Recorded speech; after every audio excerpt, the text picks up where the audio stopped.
તરફ ગાંધીનગરમાં એલસીબીએ બુટલેગરો સામે કરી મોટી કાર્યવાહી। પોલીસની નજરથી બચવા બુટલેગર અજમાવેલી અનોખી તરકીબનો ગાંધીનગર એલસીબીની ટીમે પર્દાફાશ કર્યો।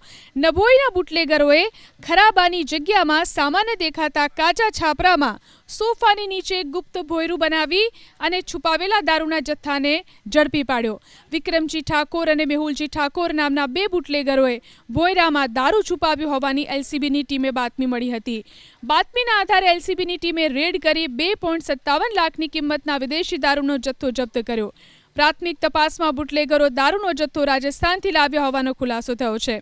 ઇન્ફોસિટી પોલીસ સ્ટેશનમાં વોન્ટેડ બુટલેગરો વિરુદ્ધ ગુનો નોંધવામાં આવ્યો। મોટી કાર્યવાહી। પોલીસની નજરથી બચવા બુટલેગર અજમાવેલી અનોખી તરકીબનો ગાંધીનગર એલસીબીની ટીમે પર્દાફાશ કર્યો। નભોઈના બુટલેગરોએ ખરાબાની જગ્યામાં સામાન્ય દેખાતા કાચા છાપરામાં સોફાની નીચે ગુપ્ત ભોંયરું બનાવી અને છુપાવેલા દારૂના જથ્થાને ઝડપી પાડ્યો। વિક્રમજી ઠાકોર અને મેહુલજી ઠાકોર નામના બે બુટલેગરોએ ભોંયરામાં દારૂ છુપાવ્યો હોવાની એલસીબીની ટીમે બાતમી મળી હતી।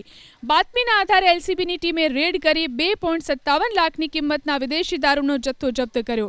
પ્રાથમિક તપાસમાં બુટલેગરો દારૂનો જથ્થો રાજસ્થાનથી લાવ્યા હોવાનો ખુલાસો થયો છે।